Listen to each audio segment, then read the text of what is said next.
Hey everybody, hope you're all doing okay.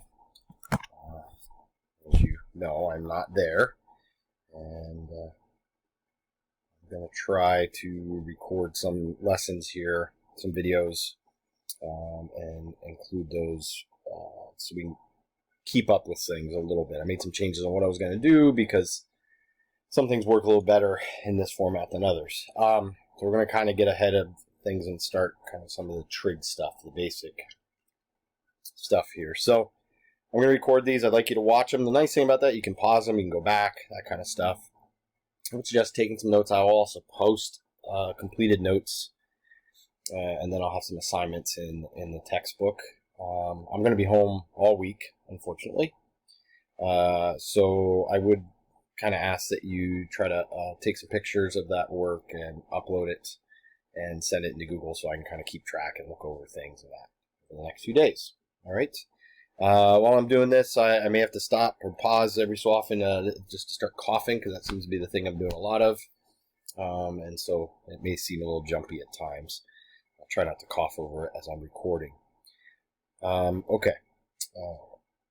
I'm going to get started here. So what we're talking about is angles and their measurement. Okay, so you know what an angle is. I'm going to change things a little bit for you in terms of what an angle is. We're going to kind of add some things. You've dealt with angles in geometry, but we're going to change a couple things, a little bit different. First of all, I'm going to describe kind of a starting and an ending kind of location here. So this one here is going to be called the initial side.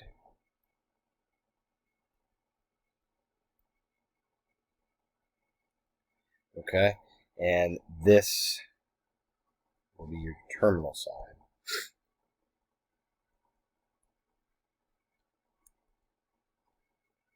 Okay, now think of that as kind of starting and ending.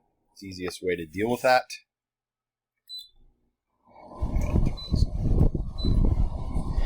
It's the easiest way to think of that. But what that changes is how we measure. The direction we measure matters. Okay? So we could measure angles this way, and we might call that some theta. Okay? And, you know, I don't know. I look at that, it's maybe 40 degrees, something like that. Okay? But we can also do something you never did before. This is my initial side, and that's my terminal side. I could measure angles this way, and this would be a theta.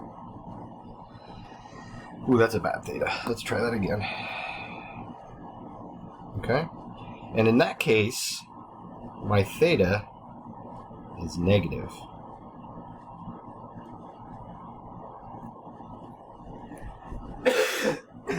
So, the reason that's negative is because of the direction I'm going. So, if that blue one is 40, that red one's going to be negative 340.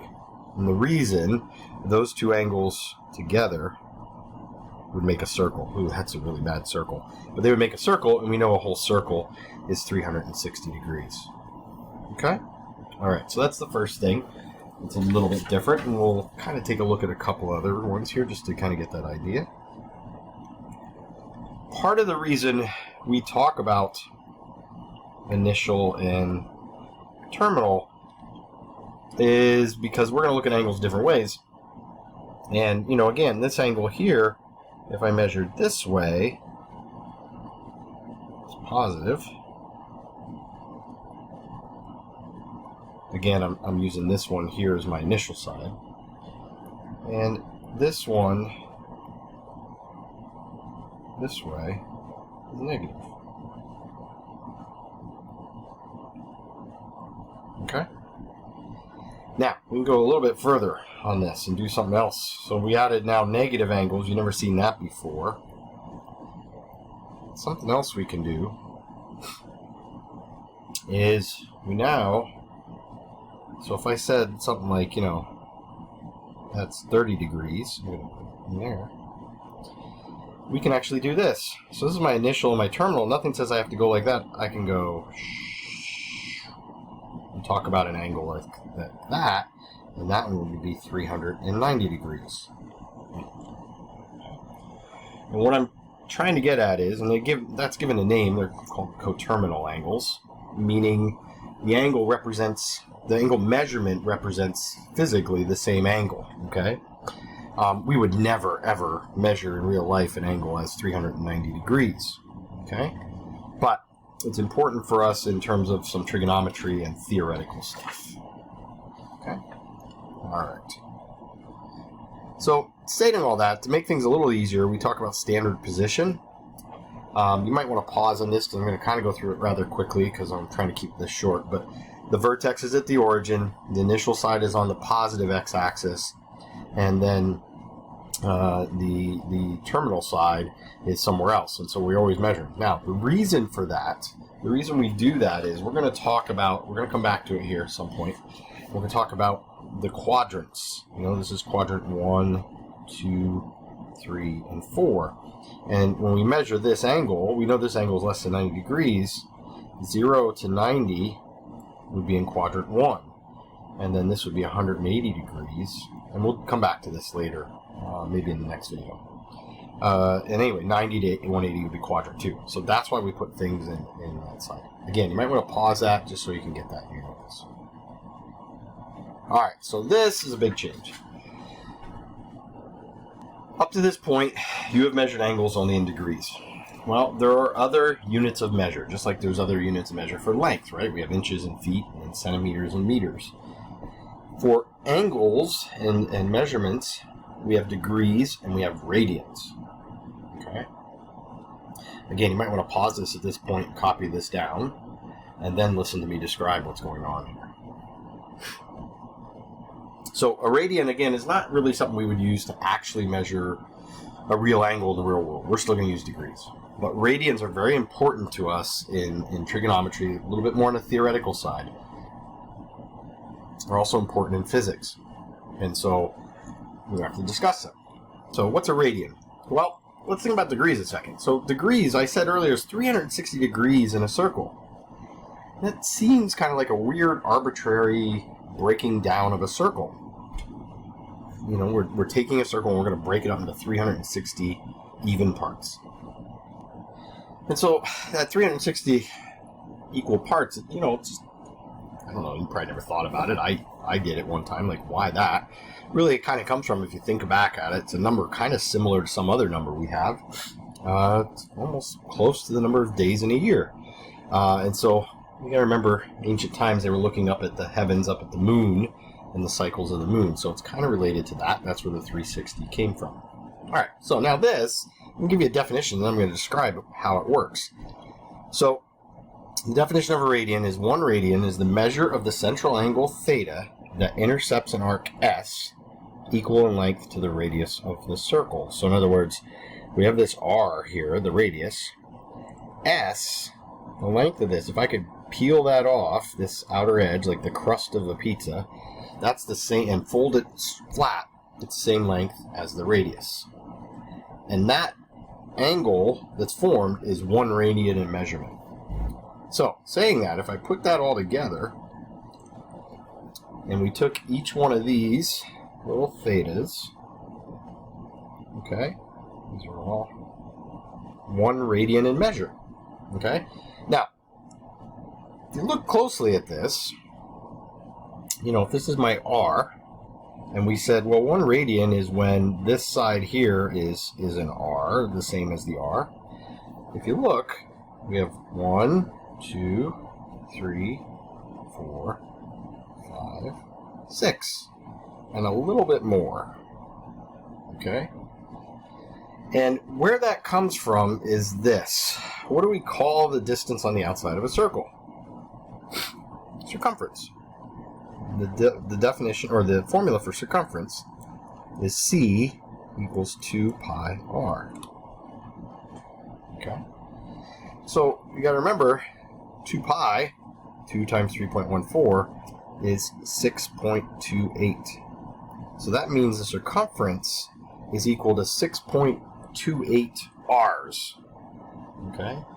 In other words, 6 and a little bit more. So this right here is our 0.28 r. So that's where the radian comes from. It takes the circle and breaks it up into its circumference. Now, the part that should bug you, it always kind of did me as well, this doesn't divide it into even things, right? There's 6 and a little bit more, like 360, they're all equal. Well, what we do is we use it in terms of pi, okay? We think of things in terms of pi, not in terms of 6.28. So we don't really think of this picture ever again in terms of radians, okay? We think of all the way around the circle is 2 pi. So then that means half a circle would be pi, okay? And so we think of, in radians, everything is in terms of pi. The other thing I didn't mention, but radians does not have a symbol. There is no symbol for radians, like there's a degree symbol. So we don't use anything. It just be blank, and then you know it's radians when we're talking about those types of things.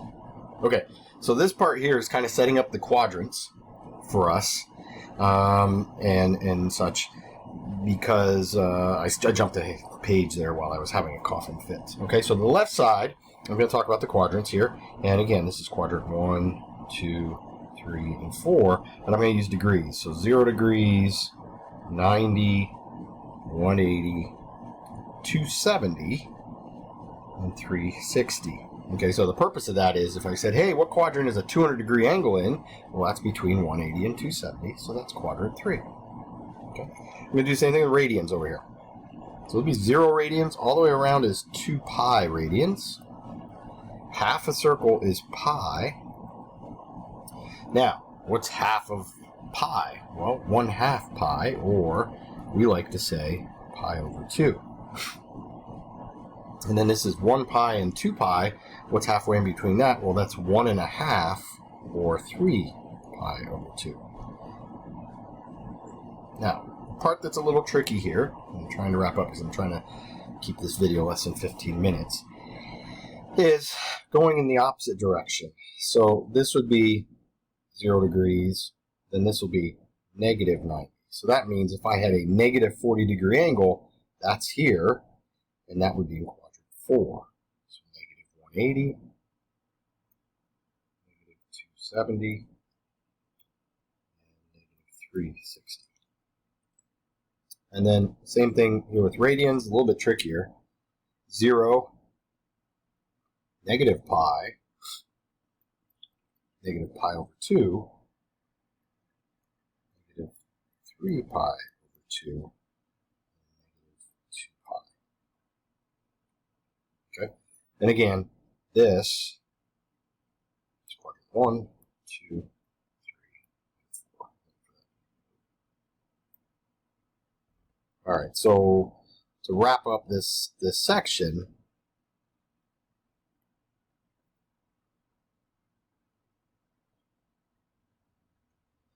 we're going to look at something here and try to determine what quadrant it's in. Okay? Now, this might be a little tricky, and we might have to talk a little bit more about it and look at some more examples. But 3 pi over 7, I want to look back at the radian side, and where's 3/7 fall? Because that's what we want to look at, 3/7. Well, this is 1/2 up here, and this is 1. So is it less than a half or more than a half? Well, 3/7 would be less than a half, so that's going to put it in quadrant 1. Okay? You could use a calculator. You go 3 divided by 7 if you want. You could think about, well, what would half of 7 be? 3.5, so 3 is less than that, so it's less than a half, so it's over here somewhere. Okay? However you want to do that. We're going to jump to 380. 380 degrees, you notice, isn't on our grid. Well, that's because I went all the way around. So one time around the circle is 360, so 380 minus 360 would be 20 degrees, and that would put me in quadrant 1. Okay. Negative 2 pi over 3, again, kind of like before, you're going to kind of decide between, is it more than negative 1/2 and in quadrant 4, less, or sorry, more than, less technically, and negative 1/2 would be in quadrant 3. It is going to be in quadrant 3 in that case. All right, so kind of want to look at this table, use this to answer some questions that I'm going to give you. I'm going to basically